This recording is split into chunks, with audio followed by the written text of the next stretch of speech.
జగిత్యాల జిల్లాలో chit fund కంపెనీల ఆగడాలు రోజురోజుకు మితిమీరుతున్నాయి. కాయ కష్టం చేసి పొదుపు చేసుకుని 4 డబ్బులు వేసుకుంటే భవిష్యత్తులో పనికొస్తాయనుకుంటే చిట్ ఫండ్ మోసాలతో బాధితులు లబోదిబోమంటున్నారు.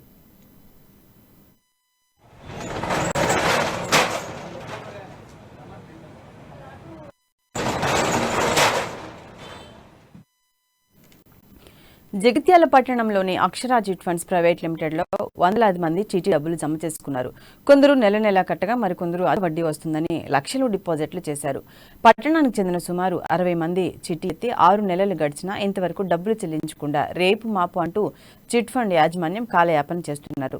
ఓ మహిళ తన కూతురు వివాహం నిశ్చయమైందని తనకు ఎలాగైనా డబ్బులు కావాలని కార్యాలయం చుట్టూ తిరిగినా ఫలితం లేకపోవడంతో రోధిస్తూ వెనుదిరిగింది. పలువురు బాధితులు అక్షర చిట్ ఫండ్ కార్యాలయానికి తరలివచ్చి మేనేజర్తో వాగ్వాదానికి దిగారు. ఎంత చెప్పినా ఇప్పుడు చెల్లించలేమని మేనేజర్ తేల్చి చెప్పడంతో విసుగు చెందిన బాధితులు ఉద్యోగులను కార్యాలయంలో ఉంచి బయట నుంచి తాళం వేసి నిరసన తెలిపారు. అవసరాల కోసం డబ్బులు చిట్ ఫండ్లో జమ చేసుకుంటే సమయానికి డబ్బులు ఇవ్వకుండా ఇబ్బందులకు గురి చేస్తున్నారని, తమకు న్యాయం చేయాలని బాధితులు డిమాండ్ చేస్తున్నారు.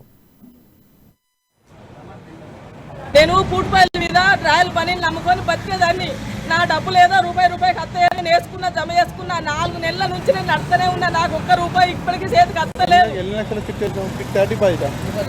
చిట్టేసిన అవే ఇళ్ళ ఫిక్స్ చేసిన 1,30,000. 4 నెలలు అవుతుంది. ఇప్పటికి 12 నెలలే రావాలి నాకు. ఇప్పటి వరకు నాకు రూపాయి లేదు. రోజు పొద్దు నాకు అత్తనే ఉన్నా. ₹1 ఇప్పటి వరకు లేదు నాకు. నాకు కావాలి. నేను ఇచ్చేటోళ్ళు నన్ను ఇబ్బంది పెడతారు. 10 మంది వచ్చి నన్ను ఇచ్చేది తీస్తున్నారు. ఖచ్చితంగా నాకు కావాలంటే రోజు టైం పెడుతున్నారు కానీ